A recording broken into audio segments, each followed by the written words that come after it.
देश में फिर से लॉकडाउन जैसे हालात पैदा हो रहे हैं। क्या भारत भर के अस्पतालों से वही तस्वीरें देखने को मिल सकती हैं, जिन्हें दोबारा कोई भी नहीं देखना चाहता?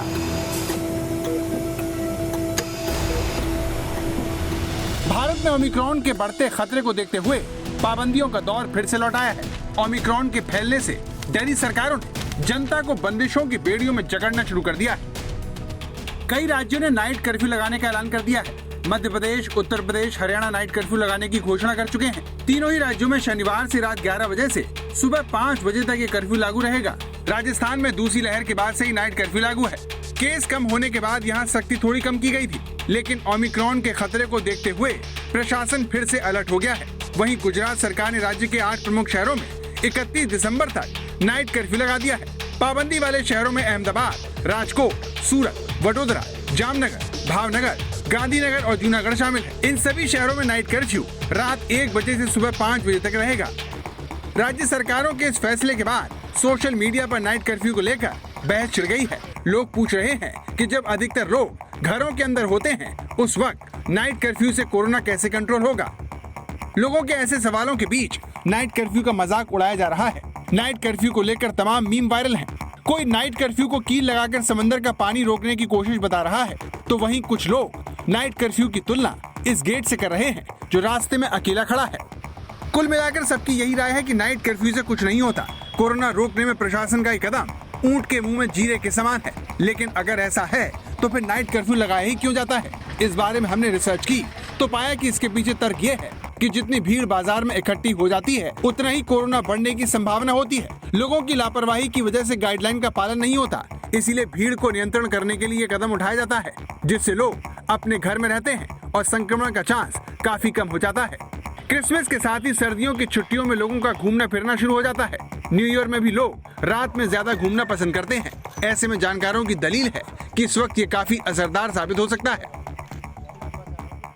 जहाँ तक सरकारों का ये प्रावधान आ रहा है कि वो नाइट कर्फ्यू लगाएं या नाइट में जो एक्टिविटीज़ है उसको रेस्ट्रिक्ट करें, तो डेफिनेटली इसमें हमको ये फ़ायदा होगा, क्योंकि डे टाइम पे तो ज़्यादातर लोग हैं अपने वर्क प्लेसेस पे या जहाँ भी वो जा रहे हैं, तो वो थोड़ा सा कोविड अप्रोप्रिएट जो बिहेवियर है उसका पालन करते हैं। लेकिन क्योंकि नाइट टाइम होता है, वो पार्टी टाइम होता है, तो लोग बाग ये सब भूल जाते हैं और संभावना हो सकती है कि अगर हम नाइट में ये सब चीज़ें नहीं अपने उसमें व्यवहार में ला रहे हैं तो इसके फैलने की संभावना ज़्यादा रहती है। इसलिए डेफिनेटली अगर ये नाइट कर्फ्यू लगता है तो उसमें ये पार्टियों पे बैन होगा, सोशल गैदरिंग पे थोड़ा सा रेस्ट्रिक्शन लगेगा, जिससे हमें डेफिनेटली इस ओमिक्रॉन वायरस को फैलने से रोकने में मदद मिलेगी। नाइट कर्फ्यू के पक्ष में एक और बड़ी दलील रात में होने वाले कार्यक्रम होते हैं। आमतौर पर शाम का वक्त ही ऐसा होता है जब लोग किसी शादी पार्टी में शामिल होते हैं या फिर बाहर निकलते हैं। ऐसे में नाइट कर्फ्यू का डर घर से बाहर निकलने से रोकने का सबसे कारगर उपाय जानकार मानते हैं। ज्यादा ओमिक्रॉन कम्युनिटी में स्प्रेड करेगा, उतना ज्यादा हेल्थ सिस्टम पे बर्डन पड़ेगा और इकोनॉमिक एस्टेब्लिशमेंट को भी हमें काफी हद तक बंद और उनको कंप्रोमाइज करना पड़ेगा, जिससे कि लाइवलीहुड इफेक्ट हो जाएगा। तो ओवरऑल सिनेरियो को देखते हुए ये इम्पॉर्टेंट है कि हम थोड़ा सा नाइट कर्फ्यू और लॉकडाउन को सपोर्ट करें, ताकि कांग्रीगेशन और स्प्रेड नहीं हो। ये स्प्रेड नहीं होने से अभी तक जो हमारे बच्चे हैं अनप्रोटेक्टेड है विदाउट वैक्सीनेशन, वो प्रोटेक्ट होंगे, एल्डरली पीपल वो प्रोटेक्ट होंगे। शायद यही वजह है कि कोरोना की दूसरी लहर में दिल्ली, महाराष्ट्र, पंजाब, राजस्थान, उड़ीसा और गुजरात में नाइट कर्फ्यू लगाए गए। लेकिन सवाल यह है कि रात से ज्यादा लोग दिन में घूमते हैं, काम के सिलसिले में सफर करते हैं। ऐसे में अकेले नाइट कर्फ्यू से कितने केसों में कमी लाई जा सकती है?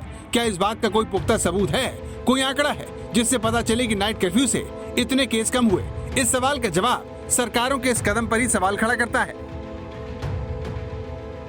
क्योंकि इस साल मार्च के महीने में जब महाराष्ट्र में कोरोना के मामले बढ़ रहे थे, तब केंद्रीय स्वास्थ्य सचिव राजेश भूषण ने राज्य के चीफ सेक्रेटरी को चिट्ठी लिखकर साफ साफ कहा था कि स्थानीय प्रशासन जनता पर पाबंदी लगाने से ज्यादा कंटेनमेंट जोन बनाए जाने पर जोर दे। नाइट कर्फ्यू और वीकेंड लॉकडाउन का बहुत ज्यादा असर देखने को नहीं मिलता है, तो केंद्र सरकार नाइट कर्फ्यू को कोरोना का संक्रमण रोकने के लिए प्रभावी कदम नहीं मानती, फिर भी देश भर की सरकारें कोरोना बढ़ने पर सबसे पहले ही यही पाबंदी जनता पर लाद देती हैं। अब यहाँ सवाल ये है कि अगर नाइट कर्फ्यू संक्रमण रोकने का जवाब नहीं है तो और क्या किया जा सकता है? क्या कोई ऐसा भी रास्ता है जिससे बिना पाबंदी लगाए कोरोना को रोका जा सके? देश के मशहूर कैंसर विशेषज्ञ अंशुमन कुमार इस सवाल पर कहते हैं। हंसी आती है ये सुन के कि नाइट कर्फ्यू, अब तो 2 साल हो गए कोरोना को। क्या कोरोना रात में 11 बजे तैयार होता है और सुबह 5 बजे तक घूमता है? मेडिकल के हिसाब से हमें समझ नहीं आता, वायरस है और ये 24 घंटे ह्यूमन डीएनए ढूंढ रहा होता है और आप ढूंढ रहे नाइट कर्फ्यू, आप ढूंढ रहे वीकेंड कर्फ्यू, आप ढूंढ रहे मॉल।